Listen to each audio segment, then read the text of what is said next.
So we're really grateful, and throughout this you can see discussions, advertisements, and promotion from our really important sponsors. So why are we doing this? Well, we think about daily endoscopic practice. The majority of endoscopic symposia or meetings are focused on the tip, what we call the tip of the iceberg. That is POEM, ESD, difficult ERCP, interventional EUS. But there's no practical technical meeting out there, maybe apart from GIEQs 1, for gastroscopy, colonoscopy, small polypectomy, basic ERCP or EUS. And maybe that gives overconfidence to perform difficult and invasive techniques in daily practice. So we've focused on the bottom of the pyramid, the 98%. We're with you. That's what we want to focus on, and that's what this symposium is all about. So if you're with us, you're going to have a lot more of that in the next few days. We have been busy in the last year since you saw us in GIEQs 1. We have set up the GIEQs Foundation, a not-for-profit started to be dedicated to safety and quality in everyday endoscopy. We have started probably the go-to resource for endoscopy education, GIEQs Online, geeks.com/online, where all of the content that we're creating is in one central place, all linked together so that you can easily search it and easily get to it. All of this symposium will be on GIEQs Online within 4 hours of it being shown. We started this, the second edition of GIEQs, and we've set up a charitable arm of our foundation because we believe that distance learning is the key to the spread of endoscopy education and quality in endoscopy throughout the world. We believe in the virtual platform. Of course, there's not much better than being in an endoscopy room live, but if you can't achieve that because you don't have the opportunity, because you don't have the money, then we are committed to providing educational materials to overcome that hurdle. Fellowships and projects in other countries, you'll see much more of that if you watch in the sponsor loops throughout this symposium. So Jeroen has maybe not been practicing colonoscopy for 30 years. Fair. And true. So what about your perspective on it? I mean, you've been exposed before to that sort of thing, but what for you is the most important thing that you've either picked up from us in general or you've picked up from that talk? Well, so as you say, I had the pleasure of doing some hands-on sessions with Roland and Valory. And must say, so I've been practicing colonoscopy for 5 years now. I'm a young consultant, so that's pretty short amount of time compared to the others. And I must say, when I came in, I was used to doing procedures under anesthesia.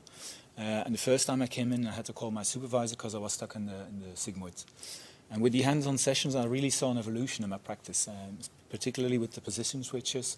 And as you both say, the use of water in the left colon, it really makes a huge change and makes it more effortless to both for me and for my patients. Particularly the patients I'm treating, mostly IBD patients. They often have more pain, more sensitive to movements and loops, so it makes a huge difference. Yeah. Okay. So while we're waiting, we're going to move on to the next presentation. So the next presentation is about maximizing visualization in the colon. And I think we just need to see the slides. Maybe we can see them here. Just in a second. There we go.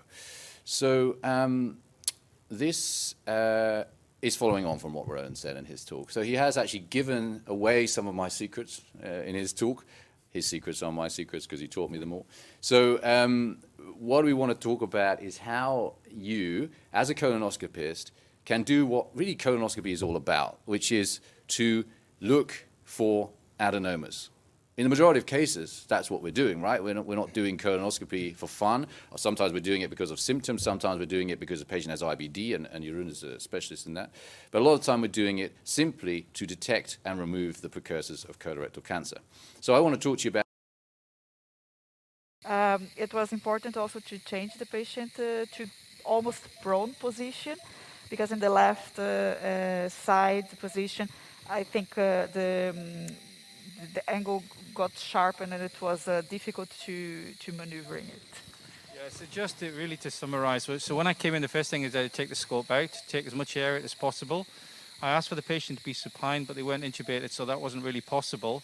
And then we've managed to get around the recto-sigmoid junction. And I didn't want to come back and redo it for you guys, because I don't know what else is around the colon, because we've never been any further than this. So I'm just going to demonstrate some technique. If they've got a long mesentery, and it's a difficult colonoscopy, there's some really practical things you need to do. So If I can just demonstrate, we haven't gone any further than this. So firstly, I'm using water intubation. We'll skip And we the last insert section. really slowly. And what I'm doing is I've got with the left hand here, hardly touching the scope. We just push in a little bit and we just guide the tip beyond the fold. Okay, so we push it in just a little bit, and then when you get beyond the fold, we literally pull it back. Get beyond the fold, and we start to pull it back, and you can see the innominate grooves, and I'm going to direct the tip down and to the right. You see how it's spinning?